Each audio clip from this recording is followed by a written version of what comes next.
This is not even relevant. The one portion, I don't know if it's correct or not. अब हम फिर अपने तौर पे सुन लेंगे. Let's continue with Mr. Makhdoom Ali Khan. है इसके आगे काफी है जो भी है सर. देखें वो जो है ना, मैं आप सर्च करूँ ना जो the question of pressure is a portion which you've not produced in it. मैं अर्ज करूँ ना ये जो अर्ज क्या करना है ना, factually आप हमें वो गलत चीज दे रहे हैं. नहीं सर. साबिक जस्टिस नसीम हसन के इंटरव्यू में तो कोई मुकम्मल बात ही नहीं. भुट्टो रेफरेंस में चीफ जस्टिस के रिमार्क्स. अदालत में इंटरव्यू चलाया गया. वकील फारूक एच नाइक ने जवाब दिया. यूट्यूब से असल प्रोग्राम हटा दिया गया है. चीफ जस्टिस ने कहा कि आप मुताल्लिका चैनल वाला डाटा कॉपी कर लें, पूरा इंटरव्यू देखें और मुताल्लिका हिस्सा हमें दे दें. मजीद समाअत फरवरी के तीसरे हफ्ते में होगी.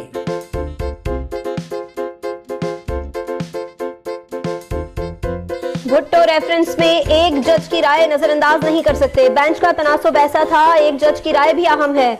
अदालत एक शख्स की इज्जत और तारीख की दुरुस्ती देख रही है. जस्टिस मंसूर ने पूछा, क्या एक इंटरव्यू की बुनियाद पर अदालत या अफरीदी ने कहा कि एक इंटरव्यू से यह तासुर नहीं दिया जा सकता. अदलिया आजाद नहीं थी. दीगर जजेस भी थे, उन्होंने नोट लिखे और इख्तिलाफ किया.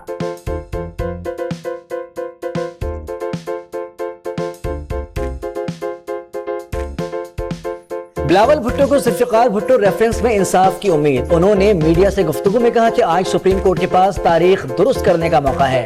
चेयरमैन पीपल्स पार्टी ने अपील की इस केस का फैसला जल्द से जल्द किया जाए. एक सवाल पर कहा, इंतखाबात 8 फरवरी को ही होंगे.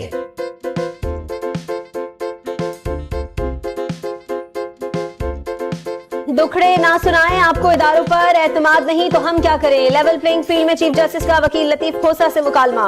उन्होंने कहा कि आप इलेक्शन कमीशन की रिपोर्ट मुस्तरद नहीं कर सकते. आपके इल्जामात पर तरदीदी जवाब आ जाता है तो आप कहते हैं ये दुरुस्त नहीं. इलेक्शन कमीशन की रिपोर्ट में क्या गलत है? तहरीरी जवाब दे, सियासी बातें ना करे. पीटीआई को इलेक्शन कमीशन के जवाब पर जवाबी दलाइल जमा कराने की हिदायत. समाअत 15 जनवरी तक मुलतवी कर दी गई.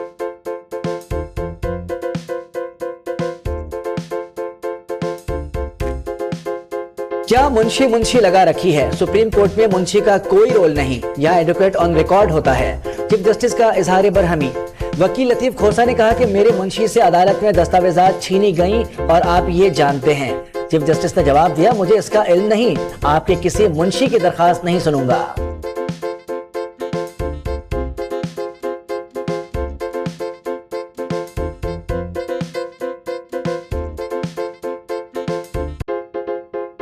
बिलावल भुट्टो और लतीफ खोसा की सुप्रीम कोर्ट के दरवाजे पर मुलाकात. चेयरमैन पीपल्स पार्टी ने उन्हें देखकर नारा लगाया, देखो देखो कौन आया. उसके बाद लतीफ खोसा से बगलगीर हो गए.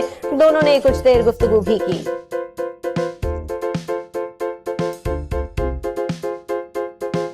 एनी 242 कराची से शहबाज शरीफ के कागजात नामजदगी मंजूर. फैसले के खिलाफ अपील मुस्तरद कर दी गई. इस हल्के से मुस्तफा कमाल भी इलेक्शन लड़ रहे हैं. सीट एडजस्टमेंट के लिए आज नून लीग और मुत्तहिदा के दरमियान दोबारा मुज़ाकरात होंगे. हैने 264 से पीपल्स पार्टी को झटका. नवाबजादा जमाल रईसानी के कागजात मंजूरी का फैसला कलअदम करार दे दिया गया. पीपी 150 से बाद फारूक के कागजात मुस्तरद करने का फैसला बरकरार. फहमीदा मिर्जा और जुल्फिकार मिर्जा की अपीलें भी रद्द कर दी गई. PS 108 से सरवत एजाज कादरी के कागजात मंजूर.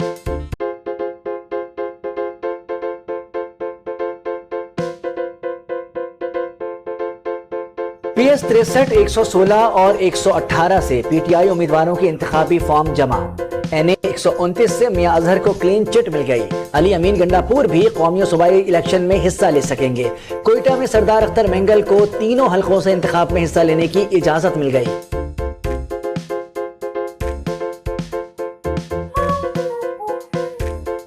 इलेक्शन में पीपल्स पार्टी लाहौर समेत सेंट्रल पंजाब वापस लेगी. खुशी शाह का दावा. उन्होंने कहा कि नून लीग से कहा गया होगा इंतखाबात नहीं होंगे, आराम करो. ऐसा ना हो दोबारा कोई मसला हो जाए.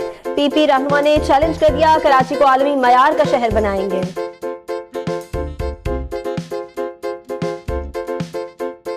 तहरीक इंसाफ में टिकट्स की गैर मुनसिफाना तकसीम के खिलाफ एहतजाज. नाराज कारकुनान इस्लामाबाद जा पहुंचे.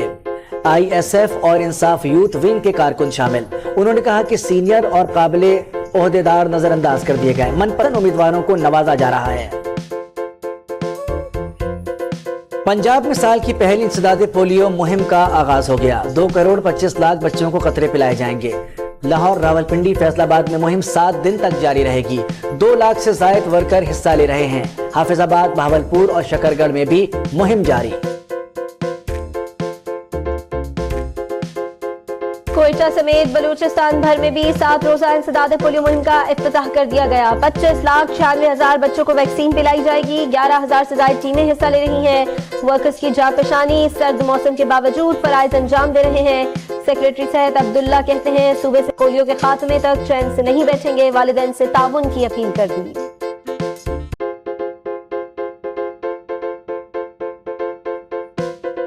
तनख्वाहदार तबका टैक्स अदा करने में सबसे आगे। दुकानदारों और बरामद कुनंदगान की निस्बत 200% ज्यादा टैक्स दिया। रवा माली साल के पहले 6 माह में 158 अरब रुपए अदा किए गए। तनख्वाहदारों से रवा साल 300 अरब रुपए टैक्स जमा होने का इम्कान है। ठेकेदारों ने गुज़िश्ता साल की निस्बत 31% ज्यादा टैक्स अदा किया है। स्टॉक एक्सचेंज में मस्बत रुझान, 232 पॉइंट्स का इजाफा। 64,746 पर ट्रेडिंग जारी। डॉलर की कदर में 20 पैसे कमी। इंटरबैंक में 281 रुपए 20 पैसे पर लेन देन हो रहा है।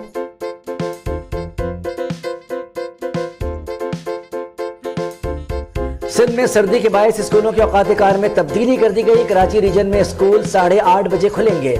वजीर तालुम राना हुसैन ने हिदायत जारी कर दी। सिंध के दीगर मकामात पर तदरीस का आगाज 9 बजे होगा। बांग्लादेश के आम इंतखाबात में हुक्मरान जमात अवामी लीग की बड़ी कामयाबी। 2/3 नशिस्तें हासिल कर ली। 300 के ऐवान में 200 सीटें जीत ली। अपोजिशन जमात BNP और इत्तेहादियों ने इंतखाबात का बाइकआउट किया था। वज़ीर आज़म शेख हसीना 2009 से इख्तिदार में हैं।